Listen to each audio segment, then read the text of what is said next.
there. You are listening to Flop Culture. This is a podcast all about our favourite flops and also asks the question, what is a flop? Is a flop inside us all? Who knows? I'm your host, Fionnuala. I hope you're really well. I hope you enjoyed last week's episode. If this is your first episode of Flop Culture, welcome. Happy to have you here. Let's get into the news before we talk about this week's flop.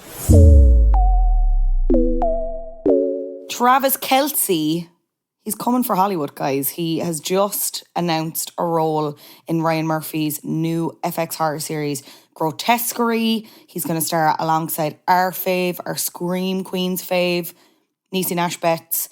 She was actually the one who confirmed his involvement in the show on Instagram. We know very little about the show so far. I imagine it's in Ryan Murphy's kind of weird vein. There's been some little teasers dropped that feature Niecy Nash-Betts, her voice sounding very disturbed about a crime scene, but we've no idea about the role that Travis is playing. He's kind of a bit unstoppable at this point. Like, between this, he's hosting a rebooted version of Are You Smarter Than a Fifth or Sixth Grader? I don't understand how the school systems work in America. Respectfully to my American listeners, and don't explain it to me. That's information I do not need. Happy for you all, though. He's hosting the revival of that. I'm very intrigued by this role because there is just an opportunity for him to be like, he is just giving Chad Radwell in real life. You know what I mean? So, and also I know people are probably going to criticise the casting in this and that it's a bit stunty and like, does he even want to act at all and whatever. And like, to that I'd say, not being funny, if you woke up and you were Taylor Swift's boyfriend and Ryan Murphy rings you and he says, hey, will you come? Can you come to set for a few days? You'd say absolutely. You wouldn't even think about it. So, go on, Travis. Good for you. Very intrigued to see what this is, especially after I actually never watched American Horror Story Delicate, but by all counts, very, very shit finale. Was it? Do you agree? Let me know. We're on social media. It's @flopculture_pod. Let me know if you watched that. Let me know how you're feeling about this. What do you think?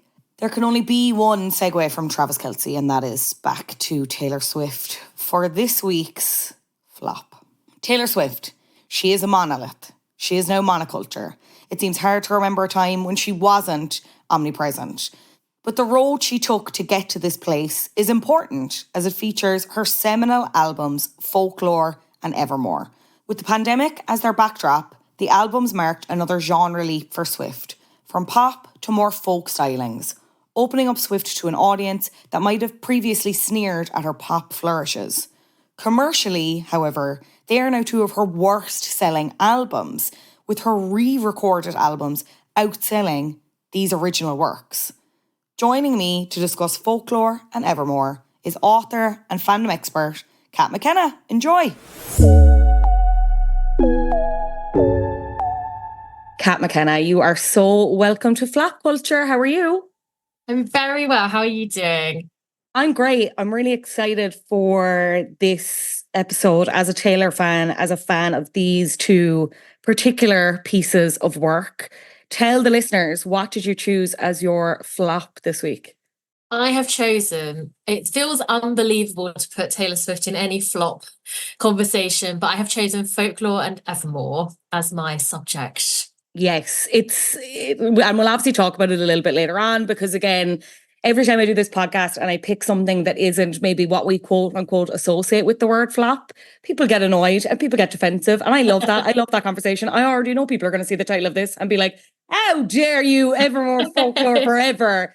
But it's interesting how those albums have become comparative now in terms of, and we did this with Lover before, where Lover was not necessarily, well, it was commercially very successful, but maybe the Swifties weren't as warm on it. You've these two albums that, you know, are generally like very critically beloved, obviously loved by the Swifties, but are now her worst selling albums because she's just been on this release rampage and is now monoculture in itself. It's absolutely fascinating.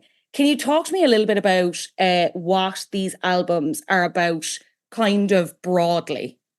Yes. So broadly speaking, I think for context, it's important to place these in the time they were released. Folklore dropped very unexpectedly in July 2020, which of course we will all remember we were locked in our houses in the first wave, really, coronavirus pandemic was very new to all of us then. So Folklore came at a time when I think people really needed that album, especially Taylor Swift fans, and it felt like a real gift, to me, certainly. And it's a real departure for Taylor, or it certainly was at the time. It is a stripped back, mostly kind of folk, all alternative indie album that focuses so much more on lyricism and storytelling, and not relying, I think, on huge production values and huge promotion runs to tell its story. It is largely based on fictionalized characters, which I think is really interesting and something we'll definitely get into. And then Evermore came 6 months later. So Folklore is a spring and summer tale. Evermore came in December 2020 as a result, as I understand it, of Taylor just not being able to stop writing these songs with her production partners. And it covers off autumn and winter, and it has this just deliciously icy, wintry feel. And again, a great medicine to a quite dark lockdown Christmas. Yeah, because a lot of music was being released in this pandemic year, and you know, you Dua Lipa kind of going back to the dance floor, same with Lady Gaga, which again was at odds with what we were all kind of living in our reality, but at the same time we needed it because we were missing the clubs. Whereas then you had Taylor kind of taking the approach of, I'm also locked down, I'm feeling all these ways, whatever. I will never forget the day that I saw the Instagram post go up, and just the thrill, because she at that point was not someone, she's obviously someone who is constantly giving back to the fans and is very thought out in her approach of things. A surprise drop didn't really kind of seem like something she'd ever do. So then to get this like, hey, I haven't been able to stop writing, and I've been writing through all these things, and I really want to give these songs to you. Folklore is coming tomorrow. I was ready to be sick. I was like, oh, give it to me now. Give it to me. The excitement was just unbelievable. Do you remember how you felt first listening to it, and how do you feel about the projects? You're reading my mind. I think the other thing as well is Lover had only come out less than a year before, and Taylor, if I'm recalling right, her previous album cycle was really in 2-year stints. Yeah. So to have this gift, I was exactly the same as you. I was, I won't pretend to say that lockdown was easy for me. I found it very difficult. And lonely. I lived with a friend, but it was a very lonely experience. And I have been a Taylor Swift fan we're coming up for sort of 14 years now. I'm in my my very sort of fitting 13-year tenure now. And I've always found such a comfort in Taylor's music. It's always been the thing for me that if I feel insecure or sad or heartbroken, or I need a confidence boost, however, Taylor's really always been the sort of anonymous person. Obviously, I don't know her. There's a parasocial element to the relationship that I have with her. Well, it's completely parasocial. But I find such comfort. I don't know her, sadly. I find such we wish, girls. We wish we one did. Day. We all feel that we know her intimately, though, right? So to get Folklore, I saw the post exactly the same as you. I probably saw the post within minutes of it happening, all chronically on our phones, trying to find comfort in things that, in place of things that we just didn't have anymore.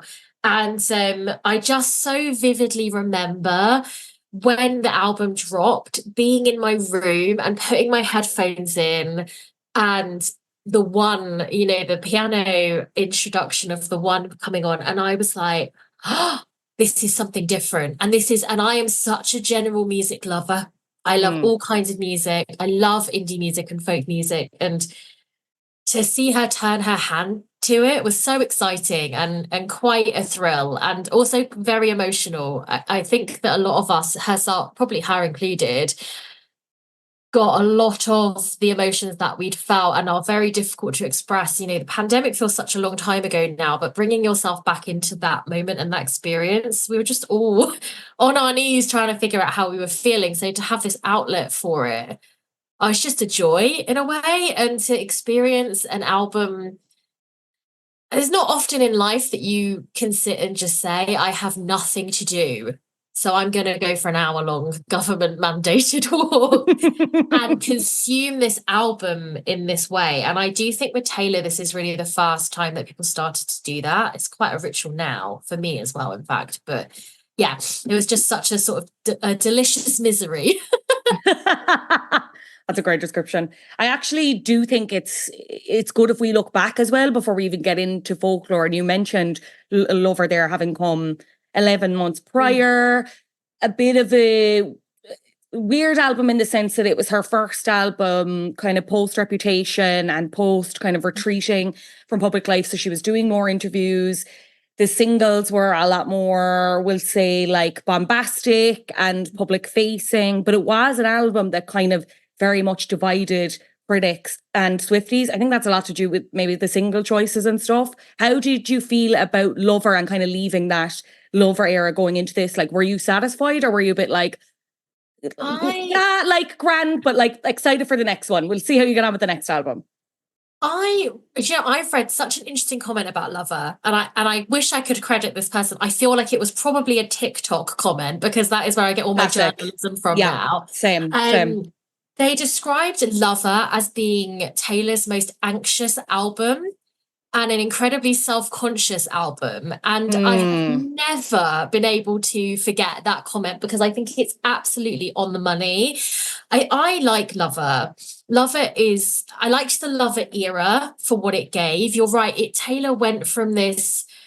We know she plays with eras a lot. Ding, ding, ding. Eras has come in about 12 minutes into the we know that she plays with eras. We know that Reputation was this defensive, kind of more anarchic as Taylor can ever get.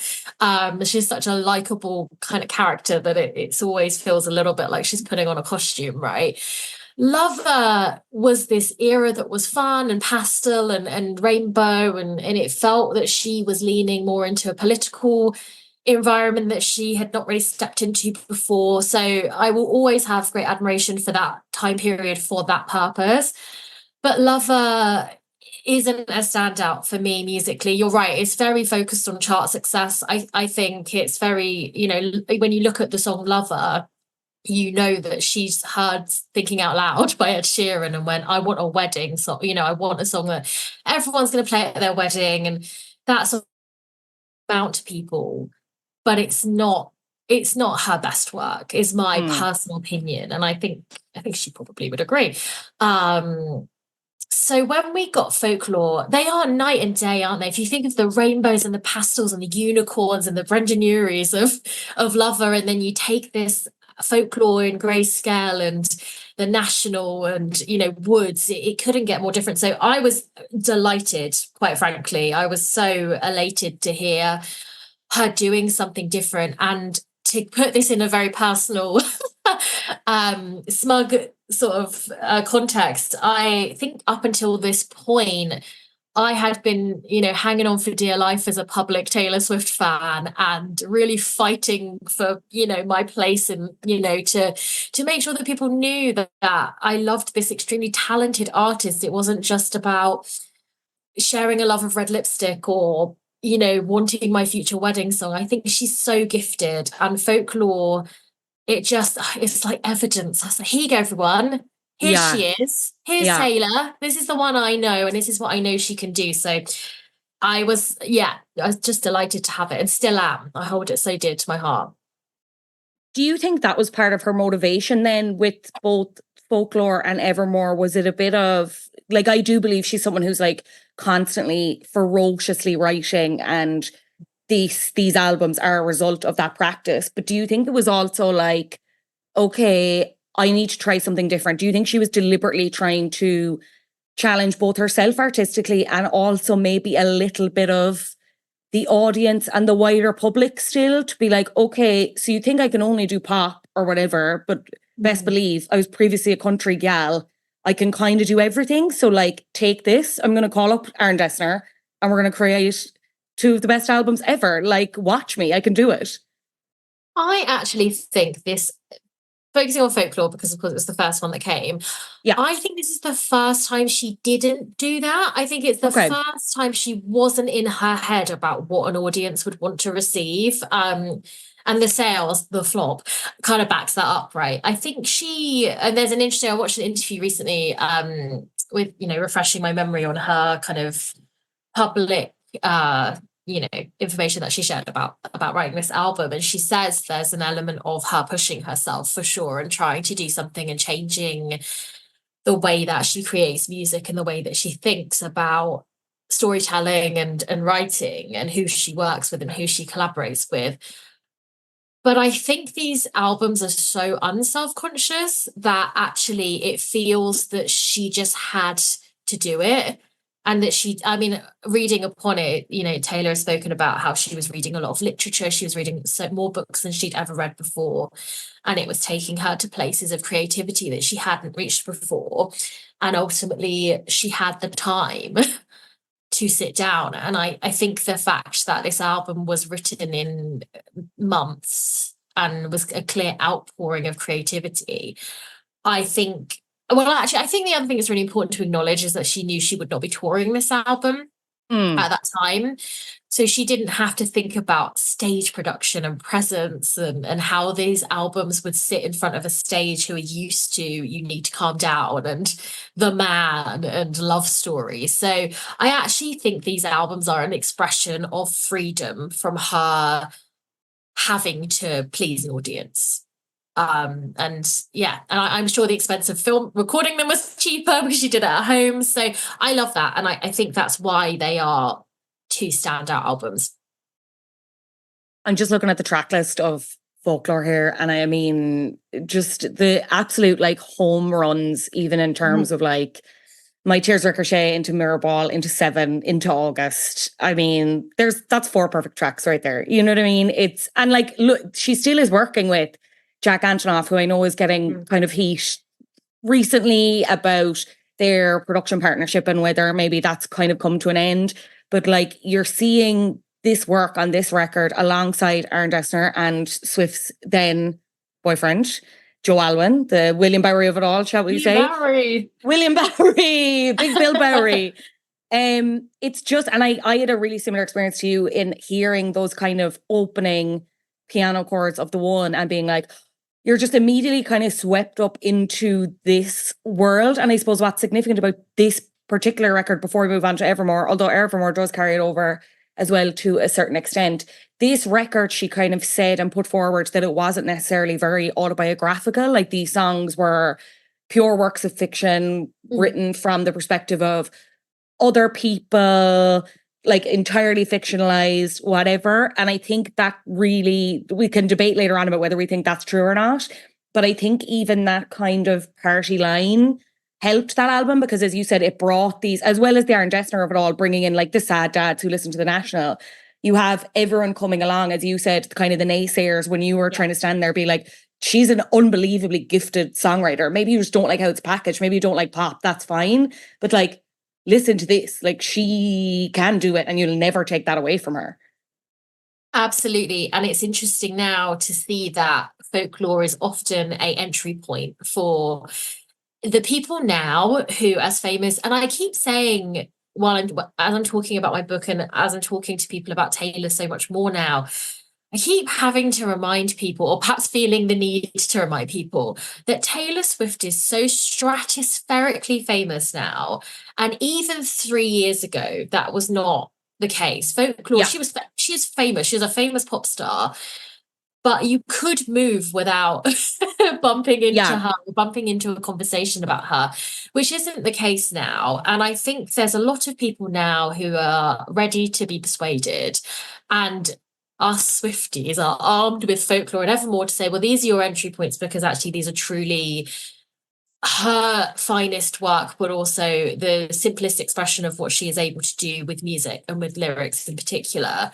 Back in the day, Folklore was, it was new to us as Taylor Swift fans, but it was also quite new to the media that were used to reviewing her in a certain way. And I think it's really important as well to go back, way back to the beginning, because I think in the context of Taylor Swift, her media reputation has never really left her in terms of she's just a teenage girl who sings about boyfriends. Is such a huge part of her identity, even now when people are so ready to adore her, there are always going to be people that will come back to that. And I think it's really interesting that shadow has kind of followed her around.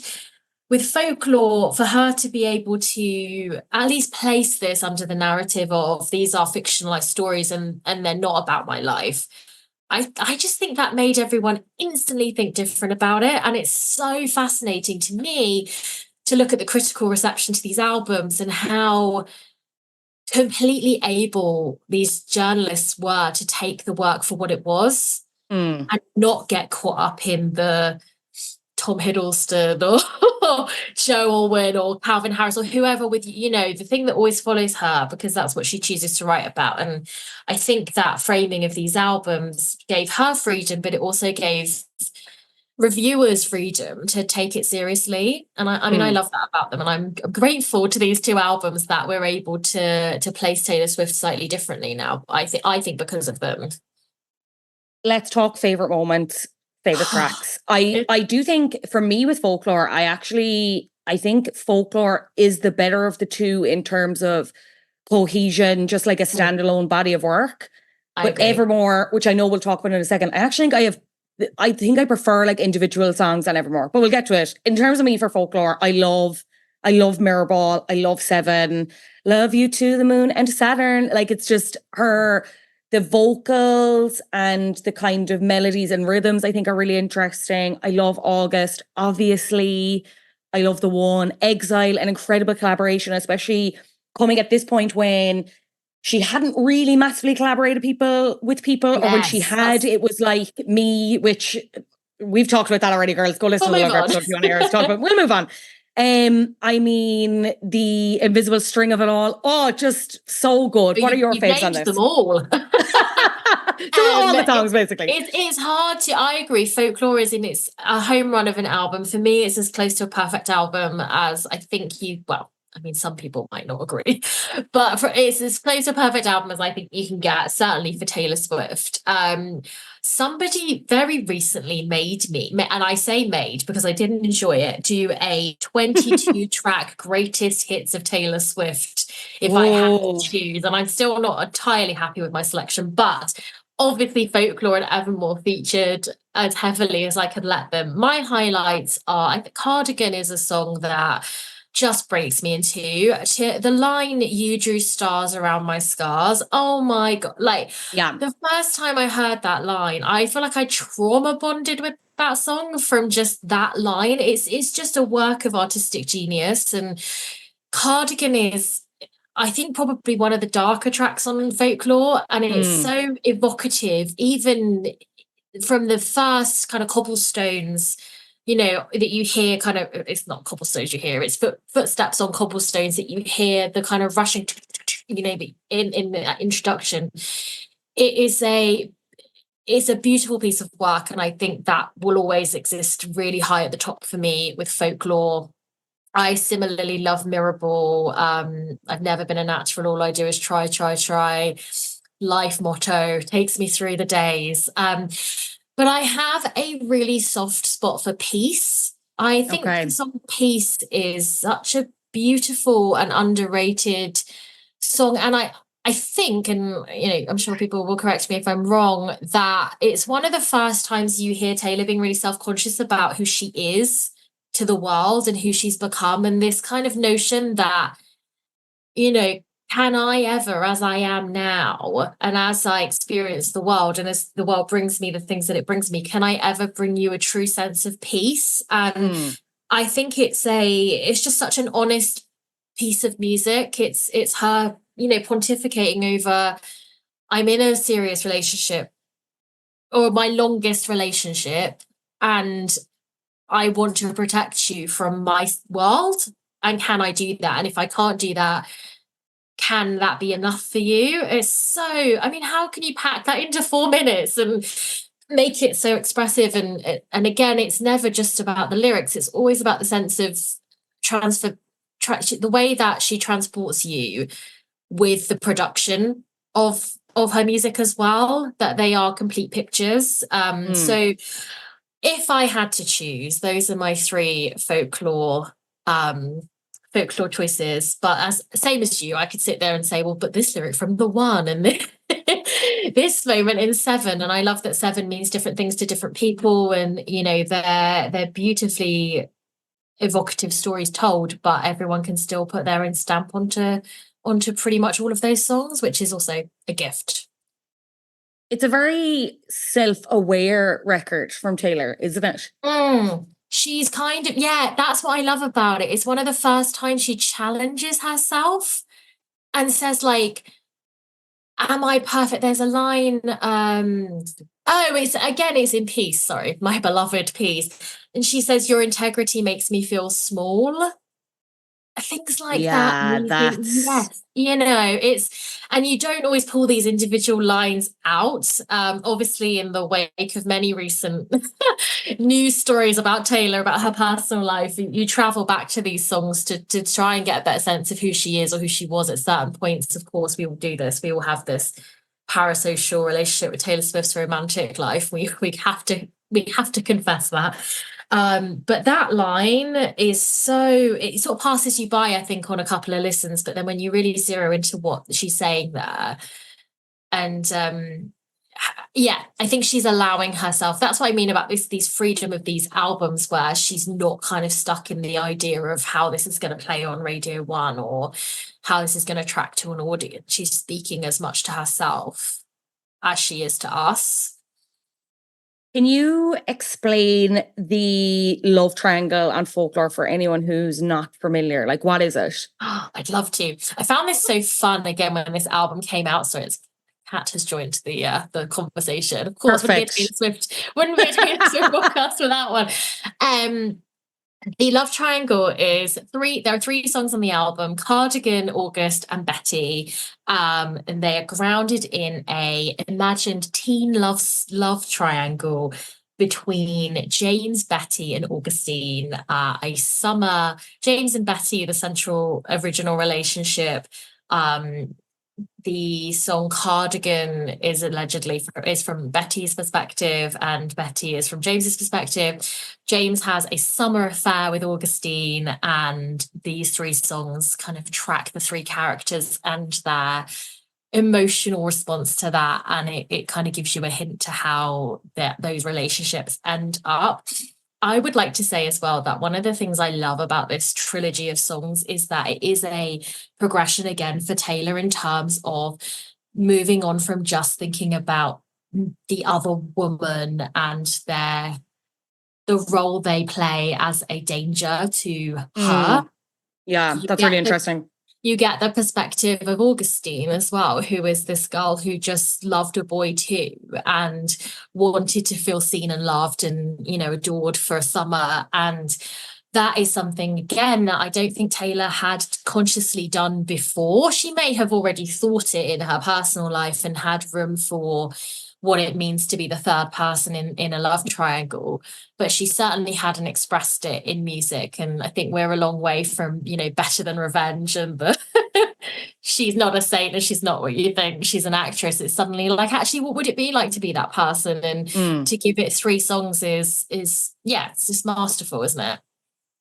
You mentioned Betty. Betty was the third single from this album. Cardigan was the first, Exile the second, the collaboration with Bon Iver. Taylor is often criticised for kind of not being very discerning when it comes to her single choices, shall we say? Do you think she nailed it with folklore? Cardigan it's so interesting, isn't it? Because this is not a singles forward album. It is now. No. Again, it's almost impossible to imagine now when people are screaming the Bridge of Champagne problems in stadiums. It's kind of weird to imagine that actually these are not typical chart toppers. I think Cardigan pretty much sums perfectly up the intention and the vibes of folklore.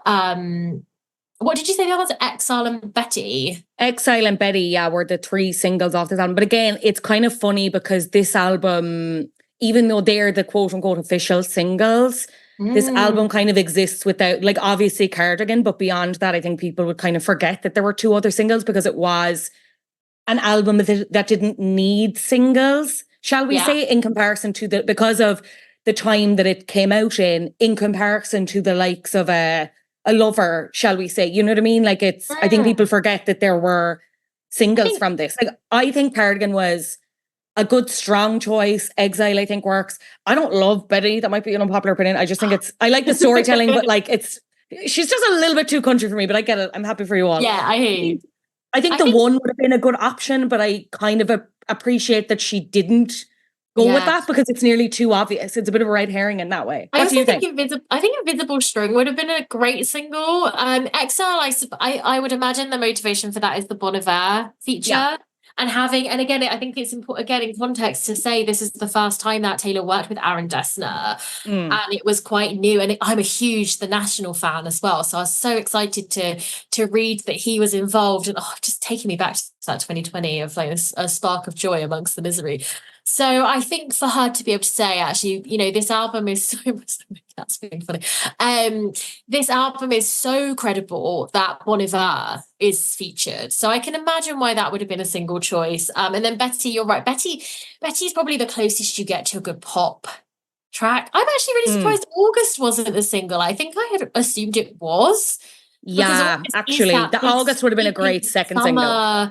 It is a summer song, isn't it? When you see the Eras tour, you see her, skipping around in that beautiful dress. It just feels like summer. So I'm quite surprised. My choices would have been Cardigan, Invisible String, and August. But look, she's doing all right, so she probably doesn't need she's fine. She doesn't need my input. She doesn't need our takes on this. Does anything not work for you on this album? I don't know. No, I don't think it. I think it's as I say, it's almost as perfect an album as she could give me. I don't think I have anything negative to say, which is such a non-impartial, non-journalistic offering, isn't it? No, because I was going to say, to be honest, I'm kind of the same. There are tracks that like I listen to less, but as an album, like this is, if it's not 10 out of 10, like it's a 9.5. You know what I mean? And especially, again, you consider the context it was released in. It's something so different from her. The surprise drop. I like it. I think lyrically, there's nothing I could pull out that I'm like kind of wincing at. I think it's her strongest songwriting.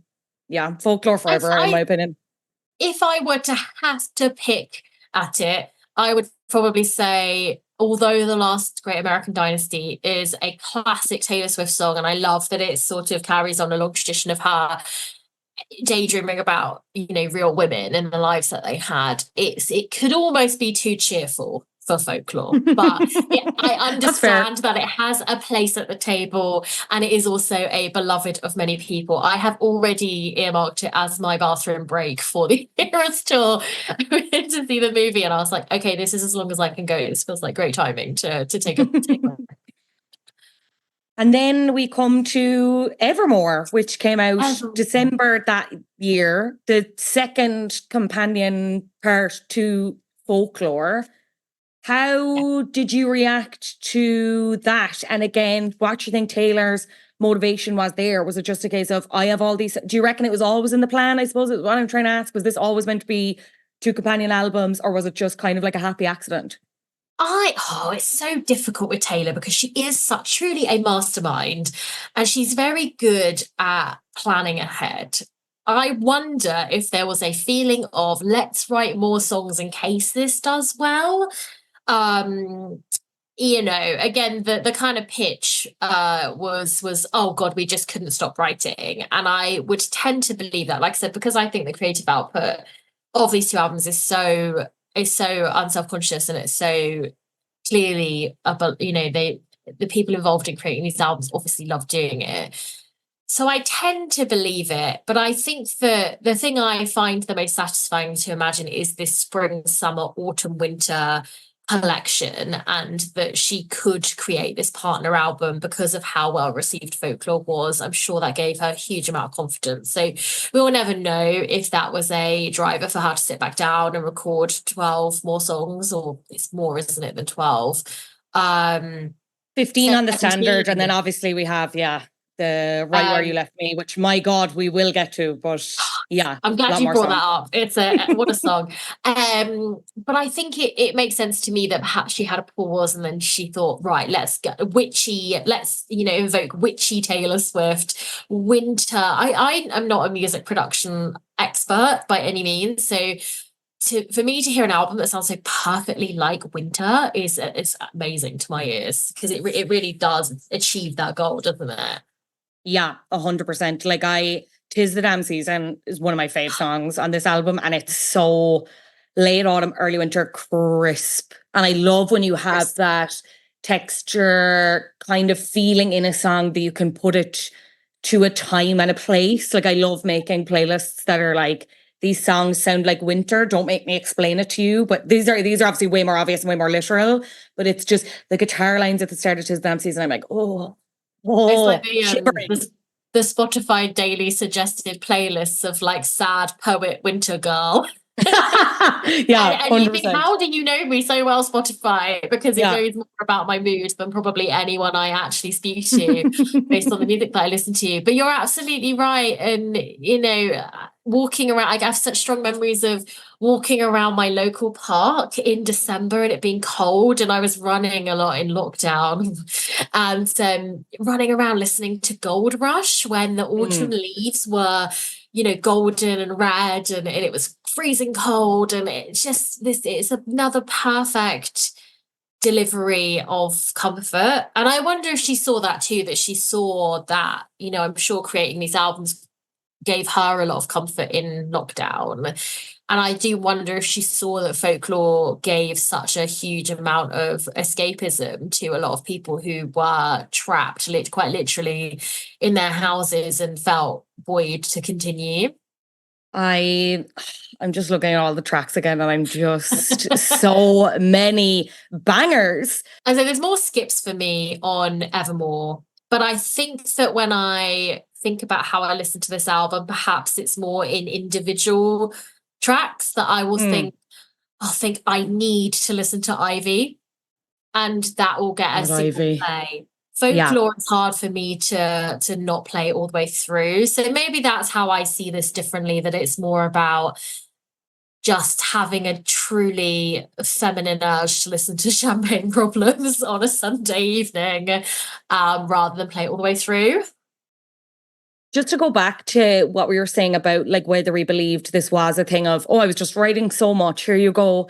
I actually think I do believe it's true, especially when you consider the likes of the Tortured Poets department more recently, which we'll talk about. I think she was starting to feel very stifled by the label and the whole thing of, we're going to do, it's 2-year album cycles.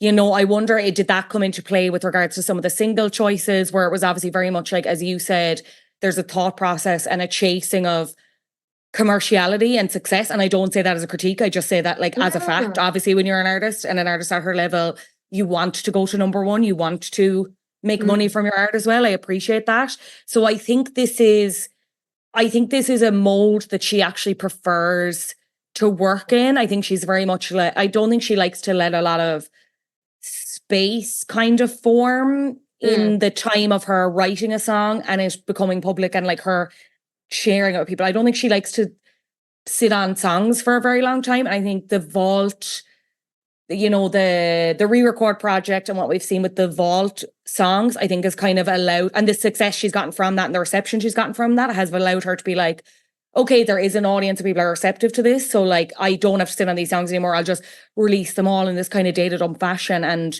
people have responded so well, then like, that's great. I agree. And I think that there's a consideration to be had that folklore may have been this turning point for her in terms of her own confidence about what she could put out and what her fans would take from her.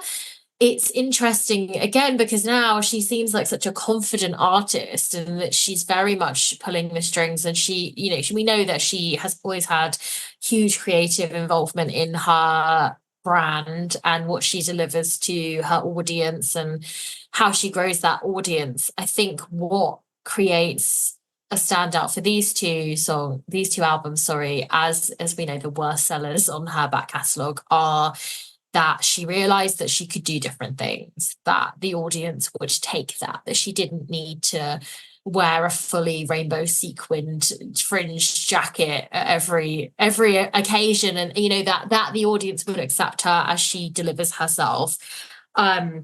With that confidence can come downfalls, because then she can make decisions that perhaps the fans will want anything, which also we know isn't true. And I think the length of Torture Poets Department is a testament to being editorial can have bounds of success for you, creatively, artistically, and maybe not streamingly.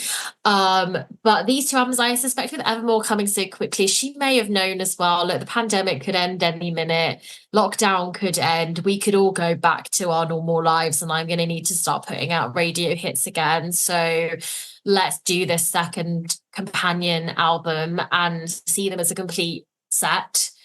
And then, you know, what came next obviously was somewhat different as well. Although I think the gift of these two albums is Aaron Dessner and her creative collaboration with him. I think that's probably one of the biggest gifts that her music has gotten out of these two. But I do think they stand alone, don't you? Yes, I do. I do think they stand alone. As I said, Folklore for me is more cohesive as a project. But in terms of songs, I'm the same as you. Like I will put on Gold Rush, I'll put on 'Tis the Damn Season, and I'll have a great bloody time, even though 'Tis the Damn Season is so miserable, so sad, so heartbreaking. I really like Happiness as well. I like Tolerate It. I think it's more effective in a live setting, and from what we've seen on the Eras tour, I like Ivy. I know you mentioned Ivy. Cowboy Like Me, I didn't like at the start, or I didn't like love it at the start. And it has grown on me like, I don't know what, because my boyfriend used to play, like this was kind of my partner's entry point to Taylor Swift. He'd been a big kind of Red person, and I don't think he really engaged with the pop stuff as much, but he was always playing this in the car. And I just loved how like soft it was, and that soft kind of second chorus, you're better like me, I will start. It's, and then obviously Right Where You Left Me, absolute sucker punch of a song from the deluxe edition. Visually very compelling. You can see it there. You're there. It's so good. I think I'm going to take those two songs and talk about them and separately, if that's okay. Please, Cowboy absolutely. Like Me is one of my favorites. I think it's a fantastic example of Taylor drawing a really clear environment, this kind of country. You know, I mean, we're not having to travel too far. You know, cowboys, country. You know, we're not intellectualizing this too much. But the softness of it, but then the darkness, the idea of the skeletons in both our closets plotting to mess this up for us, the barriers again that stand in the way of two people who have a kinship, and not being able to reconcile that for some reason, and placing it in the setting of this sort of deserted western town of these people who are sitting, I mean, this is how I see it anyway, these people kind of sitting observing what these two people are doing and going, oh, you know, making judgments about it, saying it's not really okay. And just like bonus line to you hang from my lips like the gardens of Babylon, with your boots beneath my bed forever is the sweetest con.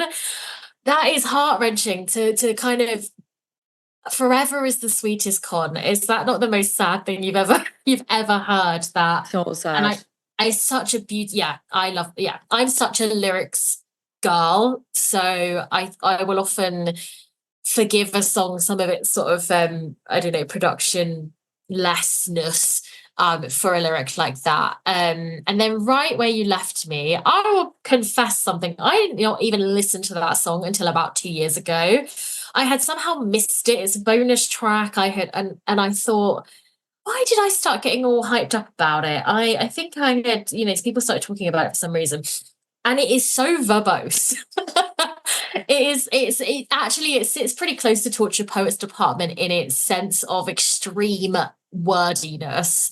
One of my favorite things about that song was just trying to learn the lyrics and trying to not slip up. Isn't it so satisfying when you can do a full sing through of Right Where You Left Me and think, I made no mistakes?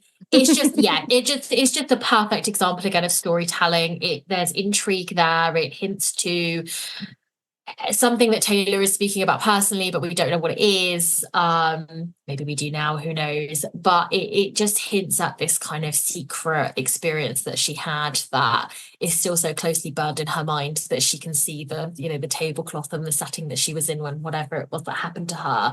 It's I find it extremely comforting and fun. I find it really fun to sing along to. Me too.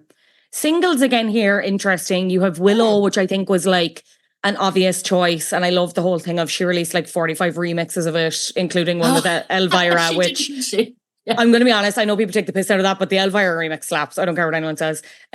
Nobody No Crime, which is the Hein collab, which again, I do like. I don't find myself coming back to it loads, but I do come back to it occasionally. That made sense. Obviously, long-time collaborators, friends. It's kind of a fun song, but sonically it's different, a lot more rock. And then you have Coney Island, which was the third single with The National, which I did not know was like quote like the official third single. No, and it goes back to that point of you saying about champagne problems and people singing champagne problems, because that was kind of the runaway successful song beyond the singles from Evermore. You would have assumed then that Champagne Problems was a single, but it wasn't. Not officially. That is the song of Evermore, isn't it? That you think of when you think of. It's funny with Nobody No Crime because controversially, I would take Gasoline, Haim featuring Taylor Swift any day over Nobody No Crime. Same. Me too. I think it's the first time. Well, Nobody No Crime is like all in the drama, isn't it? The first time you hear that song, you're following along this story and you're totally sucked into it, and then it has the twist, and oh my god, she killed him. But I think it loses its impact after a period of time. Would I be very happy for it to be a secret song at the Eras tour with Haim featured? Yes, I would be throwing my arms in the air and screaming, he did it, But I think it's not one that I come back to. I just want to touch on Tolerate It actually, because I think that offers us something really interesting, which is like it's quite a serious subject matter, the kind of the idea of an emotionally draining relationship, and I know that a lot of people find a lot of personal feeling very seen in that song. It's such a non-Taylor Swift subject matter to talk about love that is not generous to you, or love that pains you in this really slow burning almost abusive ways, so I think that song has to be marked as special for that reason, because it's such a mature theme that I don't think Taylor always allows herself to go to places like that. So again, it's not one that I draw on all the time. It's not one that I personally listen to, but I know it means a lot to a lot of people, actually. Yeah. How did the Swifties at large react to these records then? I think it's so interesting now, isn't it? I'm trying to not put myself in the present too much, because I feel like what Swifties meant back in these days and what it means now is different, because there's still a huge audience, but a smaller one. I think that Taylor Swift helped a lot of people, get through the pandemic with these albums, and it has bonded, we talk about these parasocial bonds. Parasocial, I've mentioned it before, but just for anyone who doesn't know, being that one-sided relationship that you have often with a celebrity, sometimes with a character, that feels incredibly meaningful to you. And Taylor has said herself that she has a parasocial relationship with her fans back, which I think is why it can feel so meaningful. I think these two albums are such a good example of almost feeling as though Taylor was there for you in lockdown. And so it's sort of now they feel like these staple parts of the back catalogue, right, that you can turn to for their purpose, which is often just joyful, beautiful music. But back then, I think it was a little bit deeper than that. It certainly felt like that for me. It felt like a very significant album release. So I think to the Swifties, that's how I would measure it. Everyone obviously had their own experience of these two albums, and I'm sure it will be personal and meaningful in their own way. But I think one other gift that these two albums gave the Swifties is I truly believe that these two albums are at least significantly in part responsible for her level of fame now. I think the only thing standing in Taylor's way pre-folklore was the ability for all people to take her seriously. She had so many naysayers, and both in the media, journalism outlets, which is totally valid. Like, she wasn't making home run albums. And also there's a lot of people who, and I can say this confidently as someone who was a long-term fan at this point, who would be like, oh, Taylor Swift, like, again, who's Taylor Swift anyway? What's her deal? What's so important about her? These two albums gave her a pretty roundly praising critical response. And then it was so interesting to see that trickle out into the fan base, but also beyond into the general consumer and the general person who says, I have this opinion about Taylor Swift and it's backed up by my general consumption of media. And suddenly that wasn't there anymore. And I don't think she could have traveled to this height of fame where she got to with Midnights, and now we're in like another world, right? With Tortured Poets Department, without these two albums, because the naysayers were silenced. And again, there are eons of videos on TikTok of, often men, but other non-Taylor Swift fans who give folklore a go. And I saw this incredible TikTok of a guy just crying and being like, I can't believe I ever doubted Taylor Swift. I'm so sorry, And I truly think these two albums have gifted Taylor and the Swifties a sense of, we were right, she had this in her. And now look at her now. Given how people responded to this commercially, and again, this is a tricky question because when we talk about the two of these albums being quote unquote a flop, it's comparative to the success she's had now, which, as you just said, I don't want to say I don't think she would have had it, but it might have taken a bit longer, or it might have been another roundabout way. Like, these were imperative in terms of her getting to be as big as she is now and becoming this kind of monolith that she is. How likely is it that she'll ever do a project like this again? And when I say that, I mean sonically, I mean the kind of surprise drop of it all. I know she's still kind of doing surprise drops, but I mean as a project overall, I feel, and like a day before kind of a thing, that's what I mean. And then also working with someone completely different, a la Aaron Dessner. Can you see her kind of pulling a folklore evermore at some stage down the line again? Or do you think she's happy with what she explored thematically and sonically on these two records? It's so funny because a lot of fans ask for it, don't they? They say, I want to know, we're going to get another folklore. And I think that Tortured Poets Department is the closest we'll get. I know that people really struggle to describe Tortured Poets sonically. I think it's a strange mixture of sort of folklore, Midnights, Reputation with a bit of red. It's kind of all over the place, right?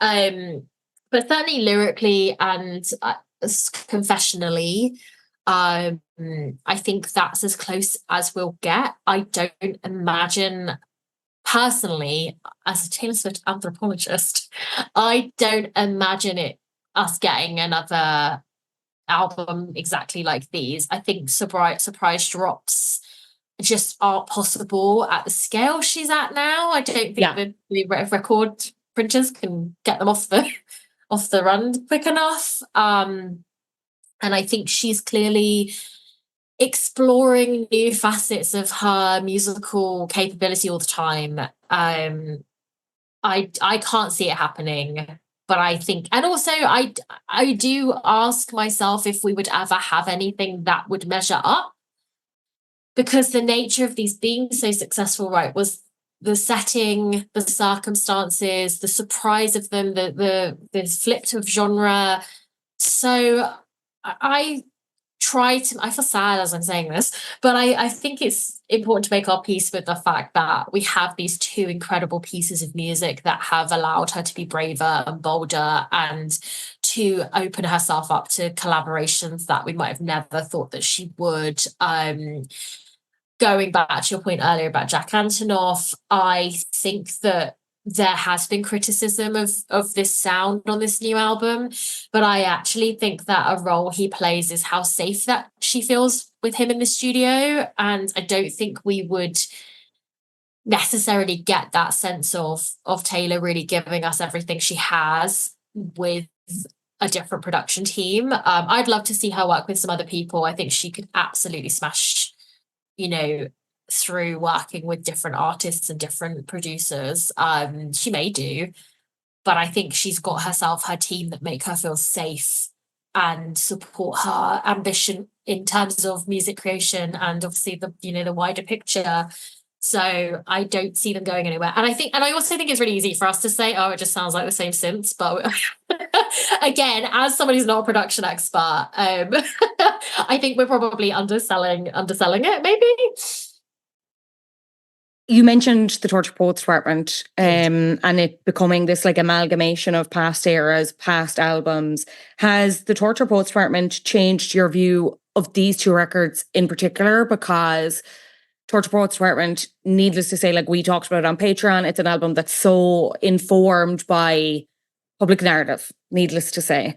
So I'm wondering then, with what we quote unquote know now, or what we've interpreted from the album, I'm saying this very carefully, is it making you look at Folklore and Evermore and the songs on those albums in a different way, I wonder? Question mark?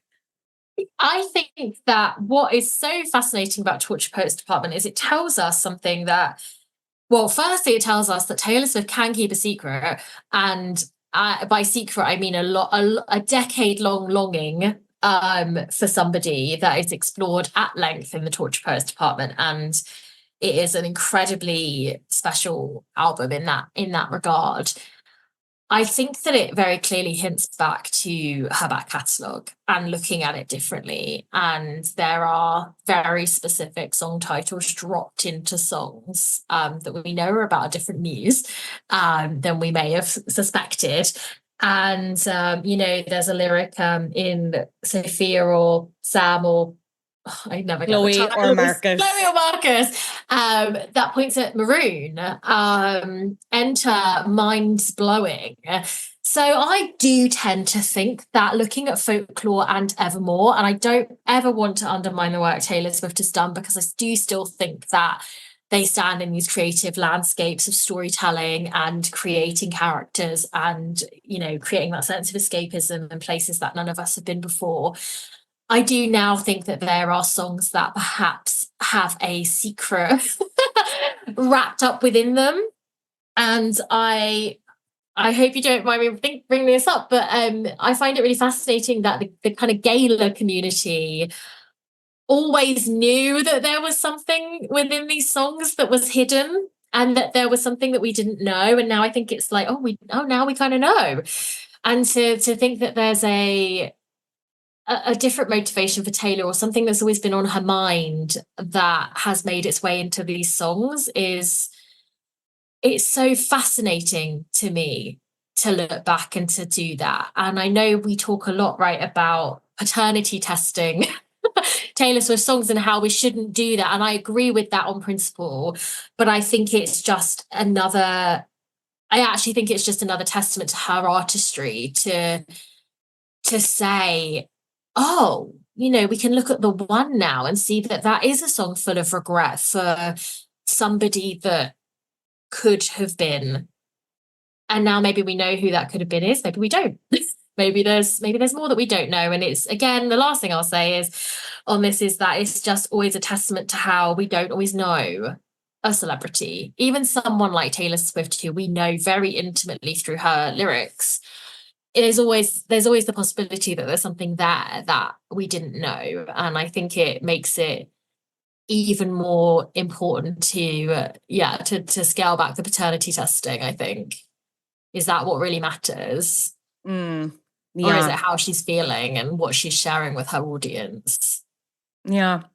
It's very interesting. Very interesting. I'm going to be revisiting these two albums now within the context of Torture Poets Department. And it's like, I think it's a gift that keeps giving. Because now I'm like, oh, great, I have another excuse to listen to Folklore and Evermore, but also to imagine this dark cowboy right? And to add a layer of context as to who that person might be to someone, and why. It's just fascinating. She's so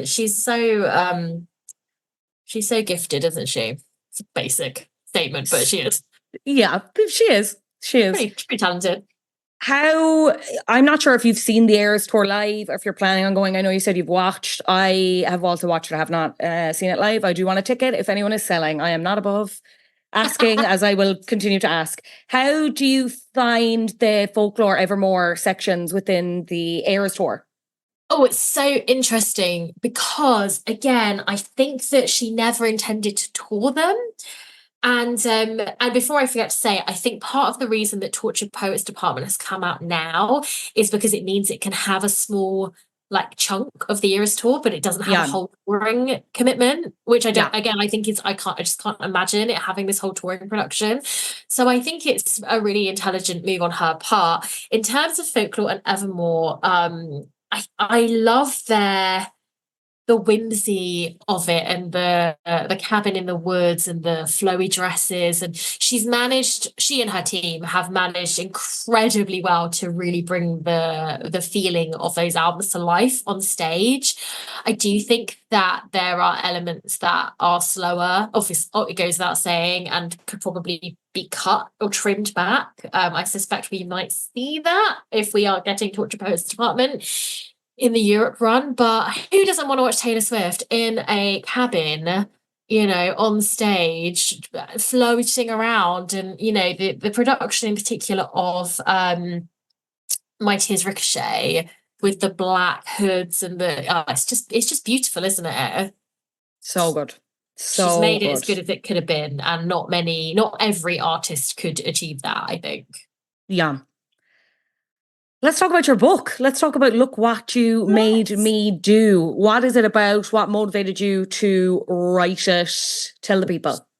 So, Look What You Made Me Do is a non-fiction ode to fandom culture told largely through the lens of Taylor Swift's fans.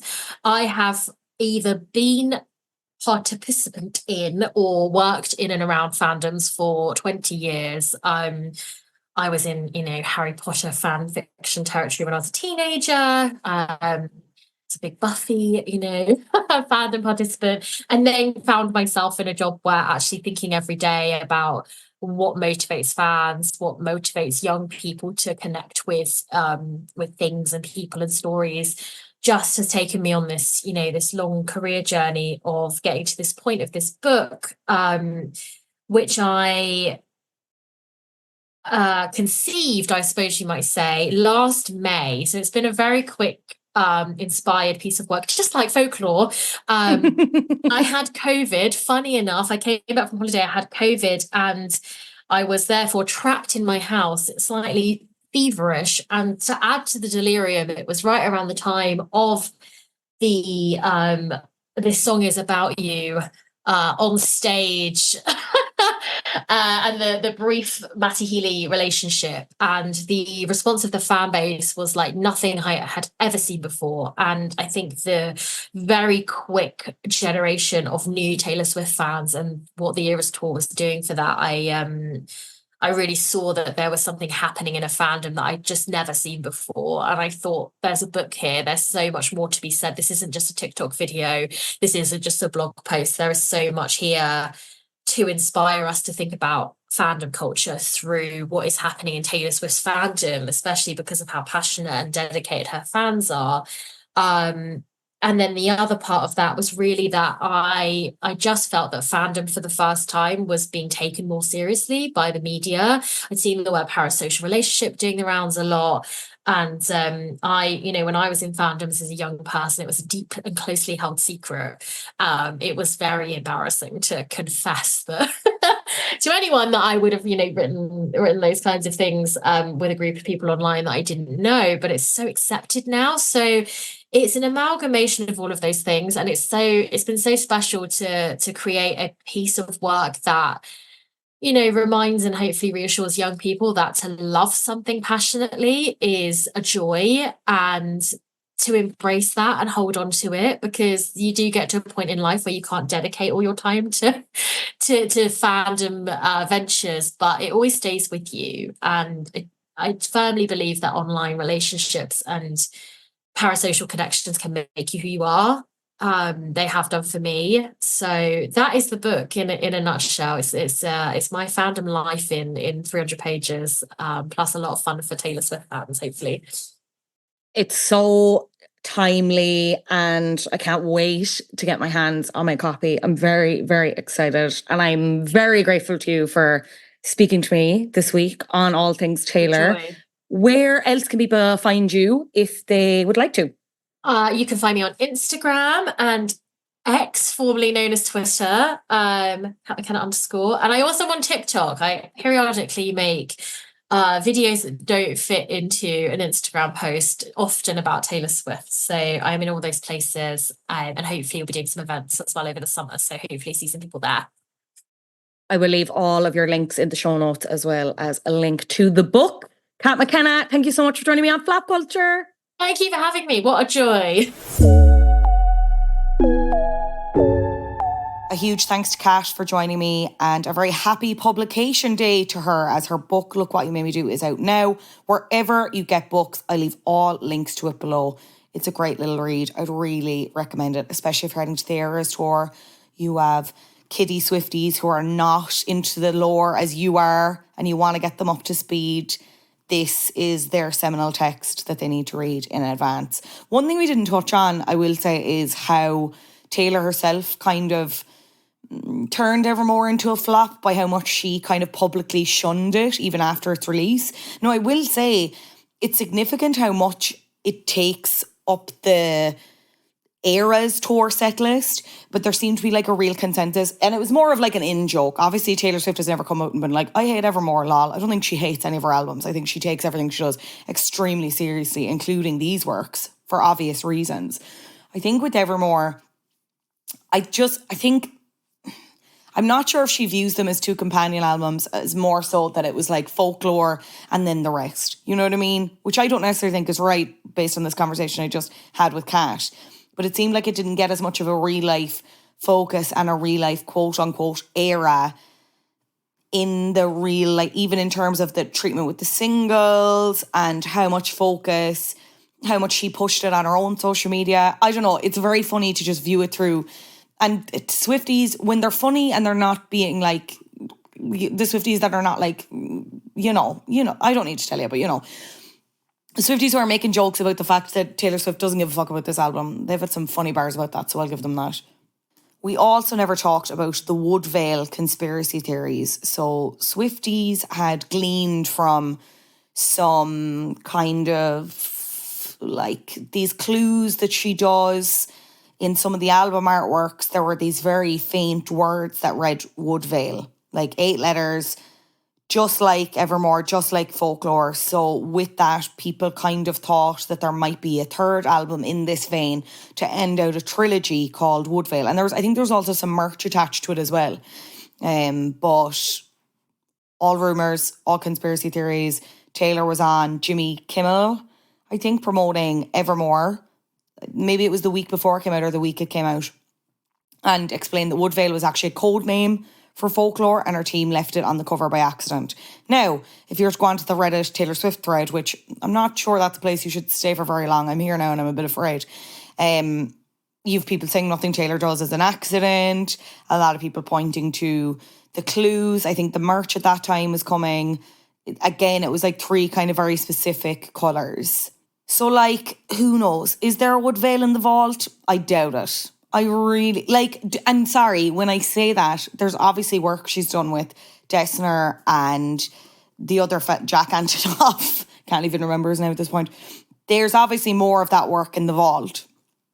But I don't think it's ever coming out packaged as a third album. I think she's satisfied with what these 2 albums did, as she should be. They're brilliant works. And we've seen her, she's kind of revisiting the sound on the Tortured Poets department in kind of different ways. So, yeah, stop trying to make Woodvale happen, Swifties. It's not going to happen, unfortunately.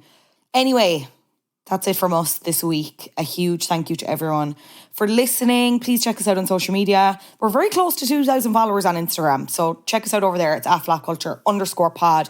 You get little teasers as to what's coming up every week on the Instagram. Also on TikTok, same name there. Please leave your ratings. It helps people find the show. Again, we're very close to 300 ratings on Spotify. Hello, Spotify listeners, if you're listening there. Would love your 5-star reviews. Much appreciated. Patreon, it's patreon.com/flapculture. Our episode of Bopper Flap on Dua Lipa's Radical Optimism is coming this week, so stay tuned for that. Hello to Holland and hello to Andrew. There's some new patrons over there. We're very happy to have you. A reminder, some of the episodes are available to watch on YouTube if you would like to do that. It's Fionnuala J on YouTube if you want to find us there. This has been Flop Culture. It has been edited by Adam Shanahan. Until next time, bye-bye.